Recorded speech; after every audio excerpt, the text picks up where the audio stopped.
Thank you for tuning into the Wise Healthcare Podcast. This podcast is intended for informational purposes only and should not be considered professional medical or healthcare advice. The views and opinions expressed by host and guests are their own and do not necessarily reflect the official stance of the ICF. Listeners are encouraged to seek professional guidance or conduct their own research before making any decisions related to healthcare or disability services. Wise Healthcare is not liable for any actions taken based on the information shared in this podcast. By listening, you agree to these terms. Hi, my name's Bobby from Wise Healthcare.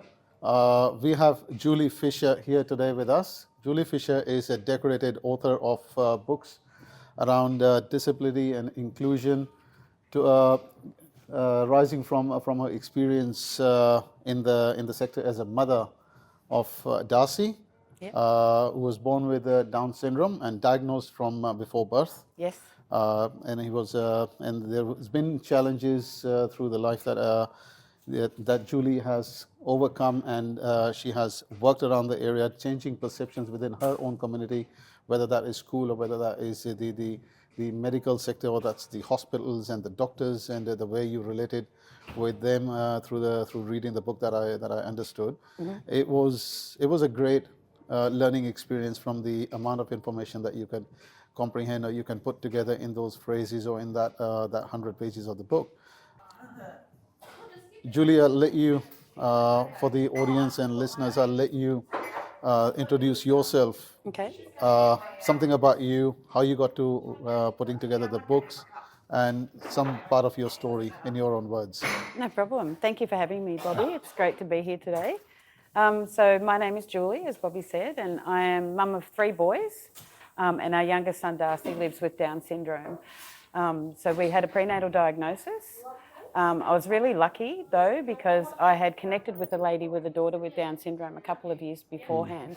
So I was able to ask her questions about her daughter, not knowing that we were going to end up in the disability sector ourselves, but I was curious about her daughter. So I used to ask her lots of questions, and, we became friends very, very quickly. And then a couple of years later, when I did get pregnant with Darcy and got the diagnosis, she was the first friend that I called. And the other thing that was great with becoming her friend, I mean, we're still friends now, we do so much together, is that back then she was running a support group, a coffee group for other mums with children with Down syndrome. So I was able to join that while I was pregnant, which was really, really cool. So I was able to meet these amazing mums with their children aged between 1 and 7. And again, ask lots of questions and sort of see a little bit about what Darcy's future looked like. So that's sort of what put me into the disability sector. And then, we'll fast forward, because 2019 is when I realised the dream of writing a book and becoming an author. Yeah. And it was just a bucket list item. So in my head, I was going to write the book and that would be it. It would be in my garage for the rest of my life and I'd be happy because I ticked off a bucket list item. But my mentor said to me, it's actually not about the book, it's about who you become after you've written the book. Yeah. And truer words have never been spoken. So as soon as that book was published, I actually went to a Carers Victoria mingle and met the CEO and gave her a copy of the book. And immediately Darcy and I were part of their Truly Incredible Care campaign. So straight away I could see, well, there's interest and, there's things that I can do and say to help others in the sector, because there's a lot of people, when you're a carer and when you have a child with a disability, sometimes it can be very lonely because you get stuck in your own thoughts. So when you've got somebody that's sharing their thoughts as well, sometimes you can relate to them. So it was really great to be able to do that, and I could see that maybe there's a potential for me to do more. I've done some campaigns with Down Syndrome Victoria as well.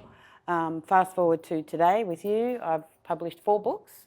I now also speak on stages, raising awareness for inclusion and acceptance, and sometimes it's just getting up and sharing our story. And I also have a radio show and I do a local disability expo. So the expo is my way, and the radio show is my way of giving to the community a way for families to connect with providers and in an easier way, because it can be pretty scary. All of a sudden you've got this NDIS plan now, very different when Darcy was younger. But you don't know who these providers are. You don't really know who you should be calling.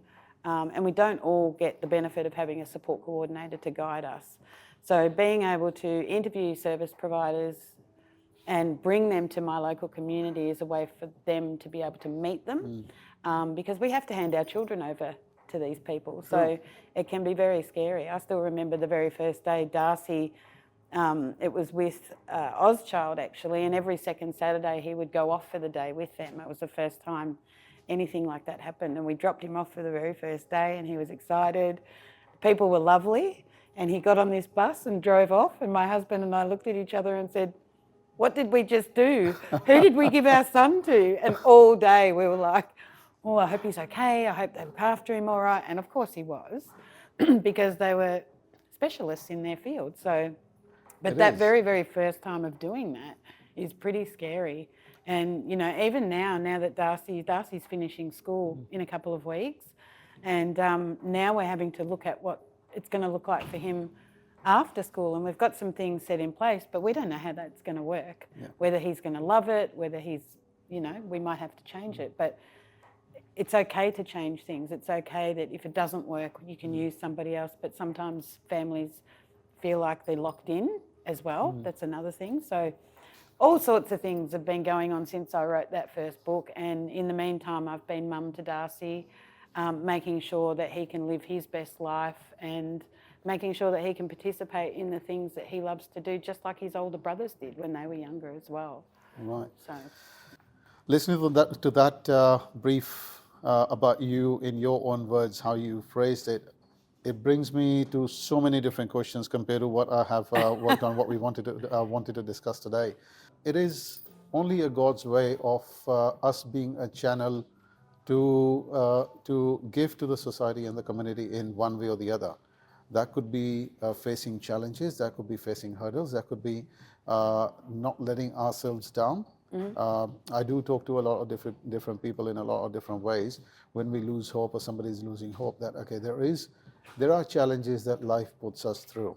of course. We pray to God. I heard this saying that if you pray to God for patience, it gives you moments where you have to build patience yourself. If you ask God for a lot of money or a lot of achievements, it puts forward the opportunities where you actually have to work hard to prove yourself, to be able to be worthy of that achievement, which eventually does come your way. But we have to walk the path. Tell me, when you wrote that book, I'm fast forwarding to after that book for now, for this one. Yep. After you wrote that book, of course, that book did get distributed among your family and your friends and the colleagues. How did they go through it, going through the book? What was that experience and feeling when they shared those experiences back with you? Because that's sharing a part of the story that not everybody is aware of before that book. The biggest feedback I got about that book was how raw and honest it was about my feelings in there with some of the stages that we went through with Darcy. And that really made me feel good. I didn't know then, but you know, sharing our stories is extremely powerful, and it can help others. So even if they're not going through exactly the same thing as you, sometimes they might be feeling the same, and something you've written or something you've said will help them push through and give them a strategy to get through it as well. So one of the best experiences I had with that book was meeting a mother at a disability expo, and she came running up to me, excited to see me, and she said, "Oh, I'm so pleased to meet you. I just want to say thank you." And I said, "Oh, what did I do?" And she said, "Well, I got your book." And she said, "We received a prenatal diagnosis of Down syndrome for our baby, and we were going to terminate because, you know, we were worried about what life would look like. We didn't think we could cope. And somebody ordered me a gift pack from a group called Celebrate T21, which we collaborate with. And I got this beautiful gift pack, and your book was right on the top." And she said, "I looked at it for days, but I was determined that I wasn't going to read it, and we were going to go ahead with what we'd planned." And she said, and then 3 days later I picked it up. And she said, "I read it in 4 hours." So she said, "I want to say thank you for saving my daughter's life." And this is her here, and she had her in front of her. And she said, "I'm really looking forward to what the future holds with her." She said, "The community, as you say in your book, that we're part of now is incredible, so supportive, so uplifting. And I mean, that's what our stories can do, you know. How do you think it has eventually come back to you and it has viewed your own opinions and your experiences around disability and helping our people with the disabilities or challenges? I'm not really sure. I think everything sort of just organically happened over the last 5 years as to where I am now and what I'm doing. But what I've loved about the books as well is seeing people change their perceptions. And with Darcy going through mainstream primary school part-time, a lot of that happened, which was wonderful, you know, like sharing our stories and reading the books. It makes people understand that, you know, at the end of the day, we all have challenges. We have challenges with our typical children as well. Yeah. You know, life is not meant to be easy, they say. We have challenges in our own everyday dealings, and we have challenges with our kids with a disability as well. But a lot of those challenges are from others' perceptions, I feel. So when Darcy was in mainstream primary school, I had to advocate quite a bit, but we were successful because I would go in and just have conversations and tell them about, you know, my hopes for him participating in certain things. The biggest one was camps. We were very excited for him to go on the camp, which exactly like his brothers did. They went to the same school. But there was a little bit of, you know, worry Hesitation. from the school. But none of that came to light until just before the camp happened. And one of the teachers, one of the gentlemen, he was quite concerned about Darcy going. Darcy was going to be with his assistant as well. And so we had a meeting and we decided that Darcy would go, and if he didn't cope, I would pick him up the next day, which if you have children, you know that when they go on their camps in primary school, that's across the board. If your kid's not coping, you're going to pick them up. So we agreed on that. Anyway, so I'm not going to go too much into it because, you know, there's a really positive outcome to this. But we did, you know, there was some hurt and some pain to get him to that point, to get him to be going because of certain things that were said and all of that sort of stuff. But he went. And this one particular teacher that was concerned went on the camp as well, which gave me worry. I thought, oh my goodness, he's not going to give Darcy a chance. He's just going to ring me Thursday morning and say, come and pick him up. But thankfully that didn't happen. So Friday afternoon when they got back from camp, I go to the bus and the first person off the bus is this particular teacher. And I looked at him and I said, how was it? He said, it was amazing. He said, you should be so proud. You've got one amazing young man there. And then he went on like in fast motion. He did this, he did that. He participated in everything. He helped set up the tables. He did everything that the kids did. And I said, I knew he would. And he said, Julie, amazing. And from that point on, the other camps, he supported us 110%. So if there was a bit of a barrier that we had to work around, he helped us with that. And from that moment on as well, every week when Darcy was there, he would go into the classroom and learn more about Darcy. So my little boy at 9 years of age changed the perception and the mindset of a gentleman. And that's just, how good is that? How are you looking at the changing perceptions in the community and within the disability sector, directly and indirectly? Well, I think it's important to do it because everyone deserves to live the life they want. Everyone deserves to access a community. Everyone deserves to have a job if they want a job, learn new skills if they need to learn new skills.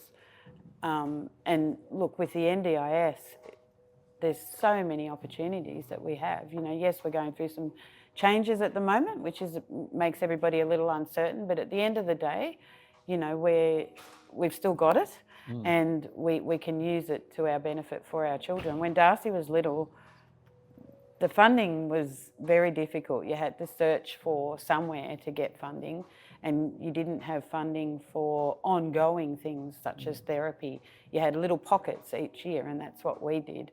And as soon as the NDIS came in, all of a sudden Darcy could have ongoing therapy. That was a huge one for me. I thought, wow, he can have speech therapy for the whole year. Yeah. He can have OT for the whole year. What? Like, this is incredible.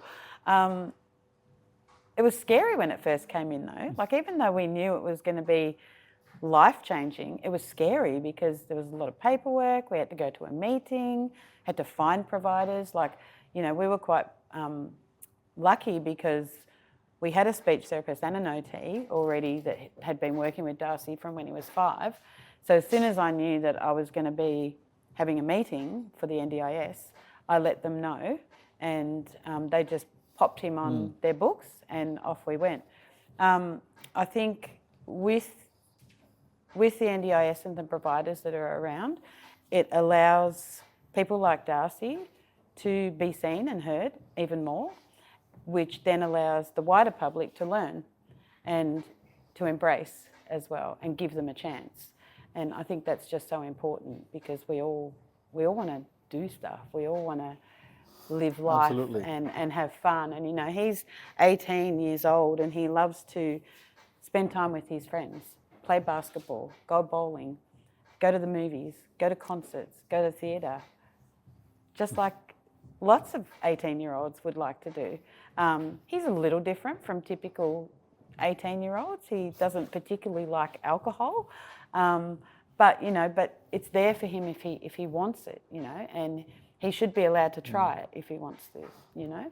So I think by being able to get out in the community, people can see, wow, you know, because people don't know what they don't know either. I recently spoke somewhere and one lady said, I have one question, but I don't know if it's appropriate. And I thought, oh my goodness, what's she going to ask me?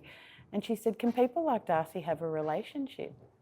And I said, yeah, of course he can. I said, there's many, many people with disabilities, with Down syndrome in particular, that I know of, because I'm in the Down syndrome community, that are married, you know, and they go on holidays together. You know, some of them have support, some of them don't. So yeah, they can. And she was like, wow.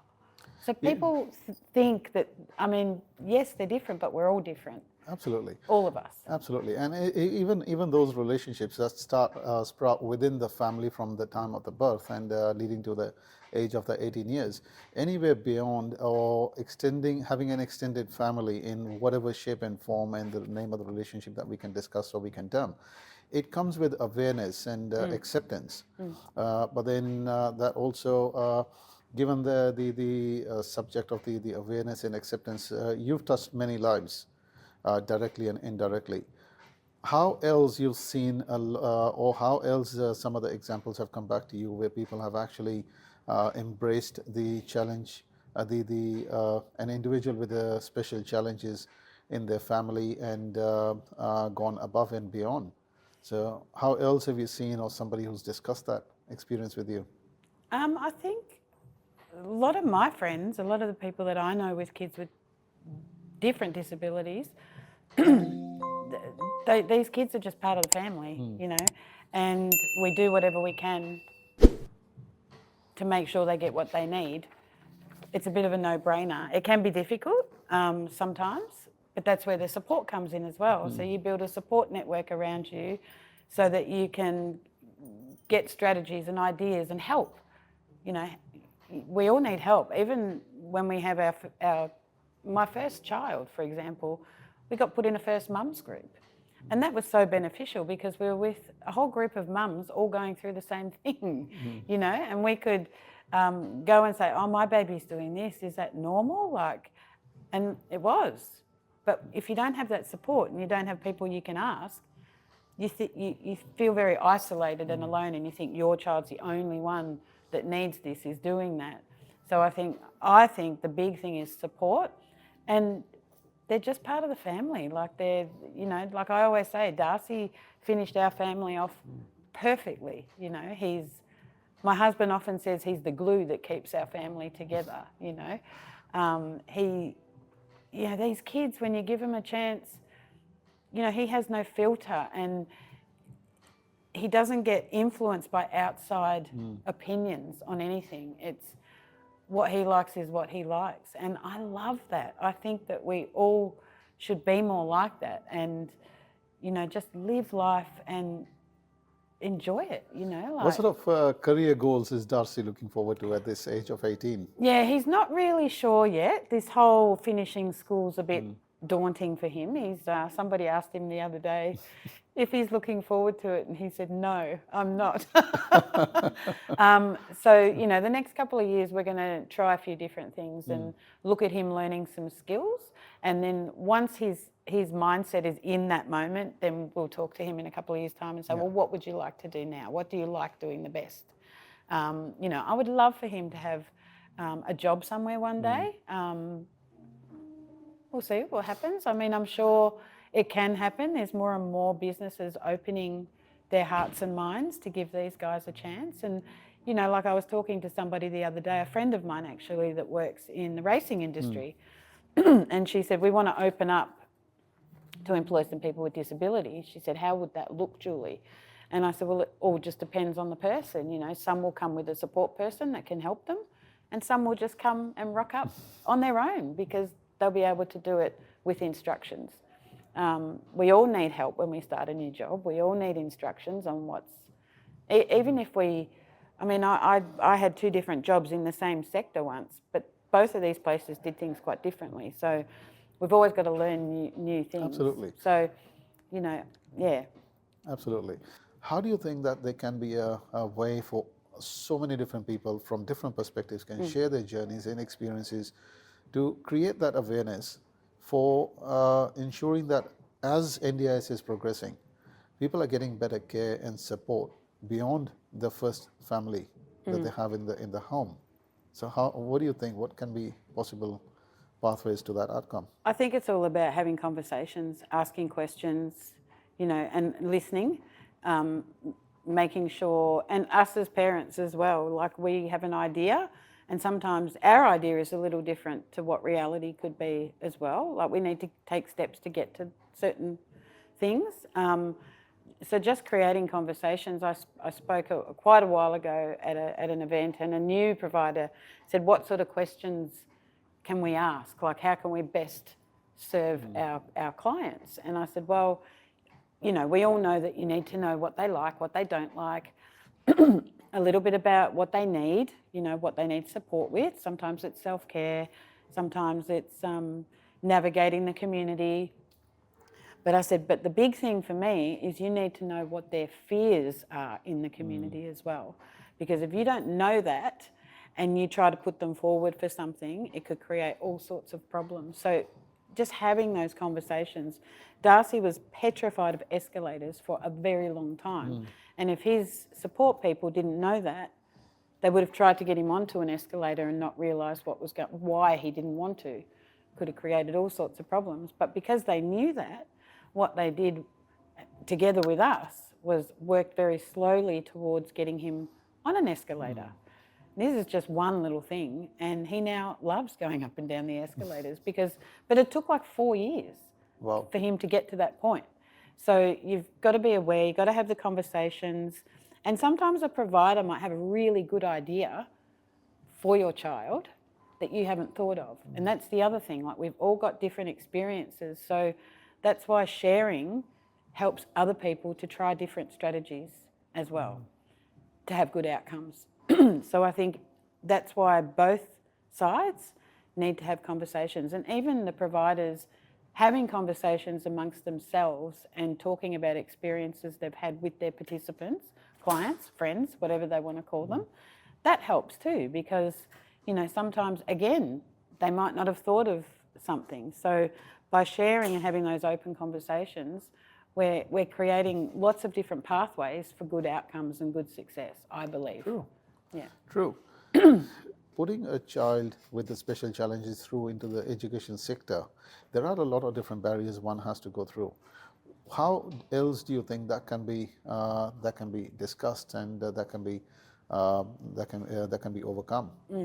I think what we have to do with our kids, with education in particular, is give things a try. I always say, because we want our kids to be able to try certain things. A lot of people want their kids to do mainstream schooling, which is fine. Give it a try, 100%. But if it doesn't work, that's okay, Sometimes it doesn't work. Sometimes it's the child, sometimes it's the environment, but give it a go. send them somewhere where they're going to thrive. And sometimes we don't know that until the kids get a little older as well. Darcy did part-time mainstream primary school.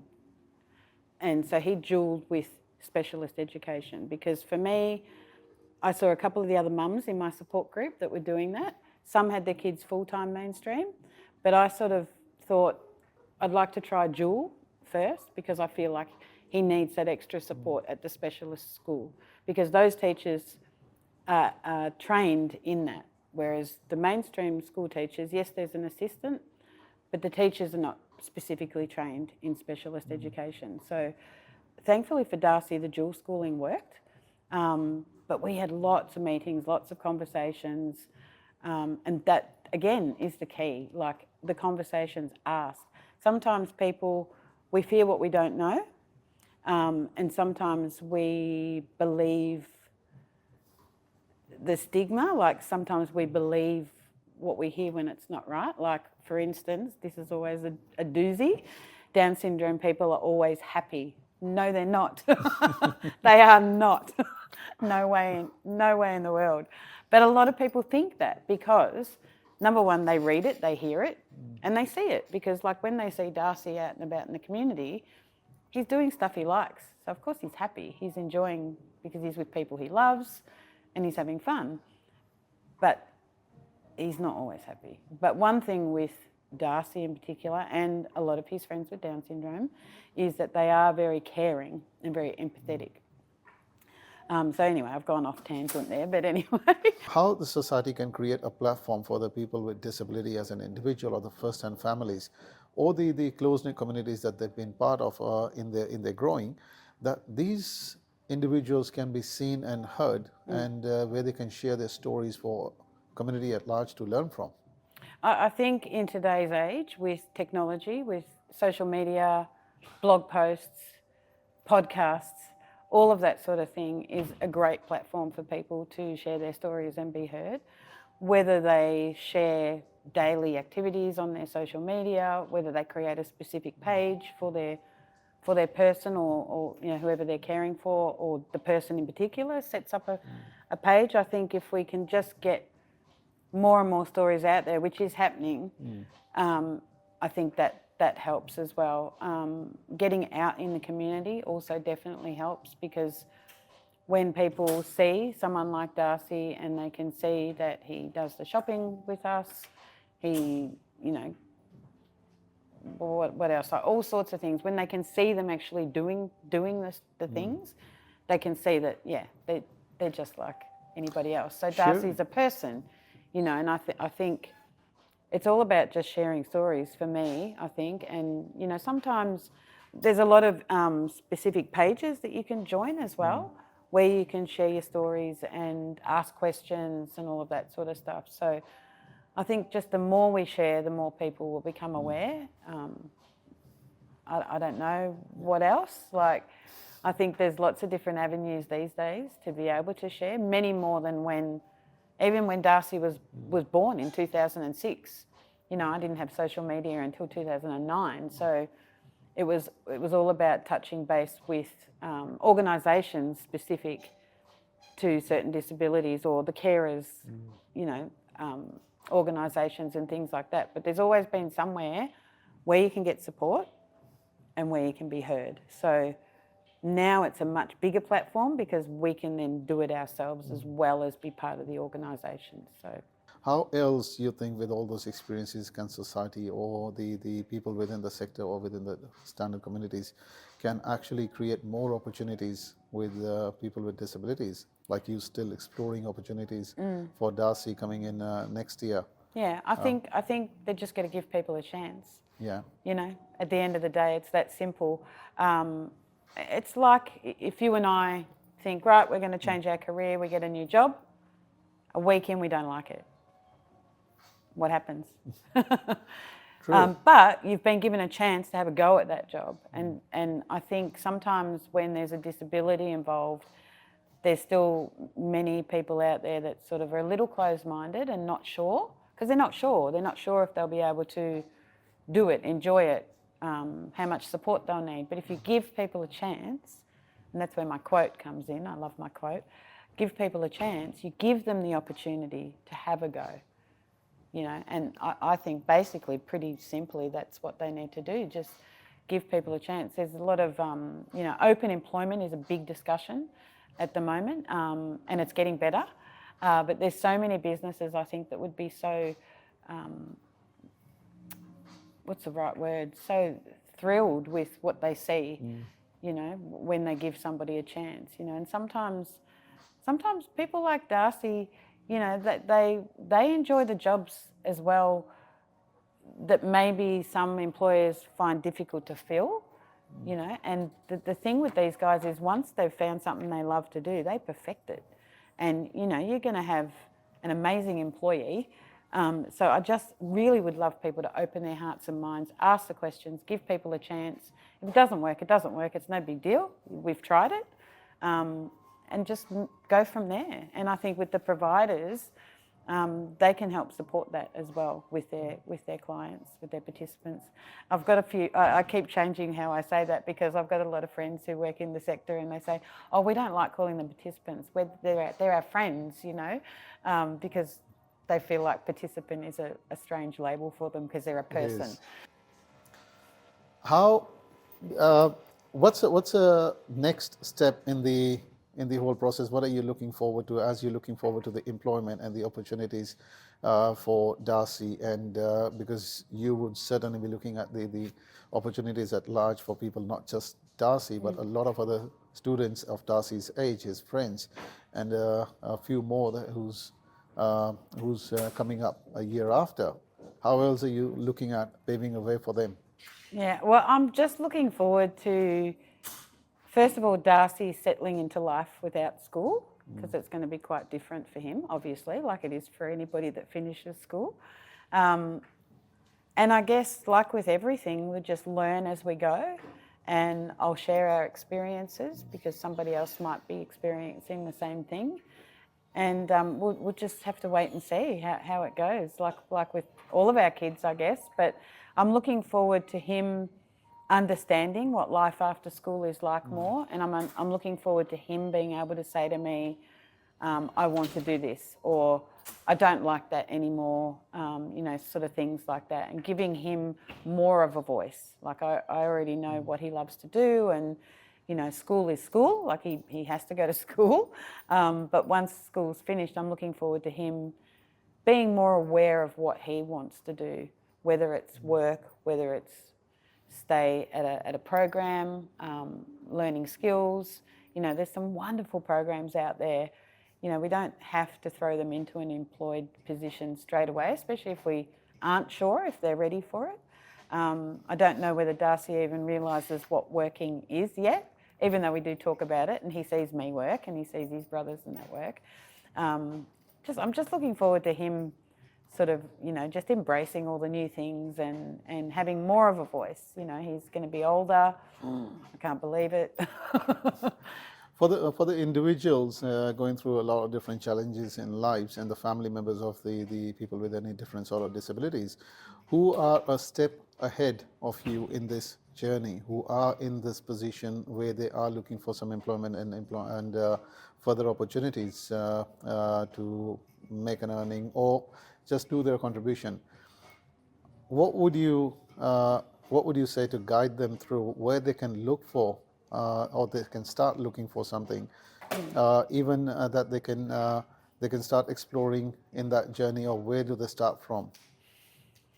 A lot of the time the schools will guide, and this is especially in the specialist education area, that the schools will guide, and they'll, you know, they have like their own little mini expos where they have providers come along that can help your child when they finish school. So that's definitely go to those and talk to the providers and ask them questions. There's some great programs out there. There's some programs out there like Get Ready type programs where they'll talk to the person and find out what they like to do, and then they start, it's like a little bit like an apprenticeship, I guess, but not really an apprenticeship, and they start guiding them towards what they like to do and teaching them the steps. So there's those sort of programs as well, which is fantastic. I've got a friend whose son's doing that at the moment, and he loves, you know, like motorbikes and you know, like tradie type type things. So he's just started that program, and they're thrilled because these people can help their son possibly get a job, which they thought would never happen. The other thing is to just, I guess, ask if like Darcy loves bowling. I've always said that I could see him working at a bowling alley. So go, if they're doing something regularly like that and you think that they might enjoy working in that field, ask the question. If somebody wants to ask a question directly to you after listening to some of this conversation, how can they reach you out? Well, I'm on social media. I'm on LinkedIn, and I have a page on Facebook called The Unexpected Journey. That's a good one to contact me on. And I have a website, but I am rebuilding my website at the moment. That's a task for the holiday break, which is juliefisher.com.au. So they can reach out there as well if they want to. What would you leave the listeners and the audience with a message for the day, given the topics and subjects what we discussed today? I know it's an emotional journey of building perceptions and walking through your own entire journey as well, through the highs and lows of what you've been through I would say what you've seen. Stay true to your heart. Have those conversations. Don't be scared. Get some support if you are scared, and just try things. If you think your child or whoever you're caring for would like to do a certain thing, try it. Have a go. What's the worst thing that can happen? Doesn't work. I mean, one of the great things Darcy's taught me is that if it doesn't work the first time, it doesn't matter, because you can try again. There's many things that he does now that at the age of, say, 9, I never thought in a million years he'd be doing. Because at 9, it didn't work. At 11, it didn't work. At 13, it didn't work. But at 17, it did. Because he grows in confidence too, like all of us. Every beginning is hard. That's one of my favourite sayings. And we all get more confidence the more we try things. And like with Darcy, I think when he feels stronger as well, and when he's out in the community with his peers, that helps as well. Sometimes he'll watch his peers doing things that he hasn't done before, and because they're doing it, not because his mum's telling him to, then he'll have a go. Do you know what I mean? So put yourselves out there, have a go, baby steps, but find support, find somebody that you can ask questions to that will help you along the way as well. So absolutely. Yeah, support's massive, I think. You've always got to have somebody that you can watch their journey, ask the questions. It was like me in that first mums group. I walked in 20 weeks pregnant the first time I went there, and I walked in and looked at all these women and thought they were the most amazing women on the planet because they had children with Down syndrome. And many years later, they said they looked at me and walking in, because back then it wasn't common for a prenatal diagnosis either. A few of them have said, we watched you walked in and said, wow, look at this woman, she knows what's coming. And they couldn't believe that. But it was wonderful because I could see all these kids and I could see that they were just like Darcy's brothers. They wanted to play, they wanted to experience things, they wanted to learn, they wanted to grow. So however you do that, just do it. Do it. There's always someone that can support you. Don't do it alone either. Absolutely. So on a note of success doesn't come easy, and it doesn't come to you in the first time. It's something that we have to strive for and keep proving our worth to be successful, for it to come our way. We got a special, somewhat thank you. We got something special on a thank you note for you. Thank you. Pen for you to keep writing and sharing your stories. Teach us more, teach the community more. Thank you. Thank you so much, Julie. Thank you. Thank you for giving us your time today. It was great. It's been amazing talking to you. Thank you. And I'll look forward to talking to you on another topic once again sometime very soon. Okay, anytime. Yeah. Thank you so much.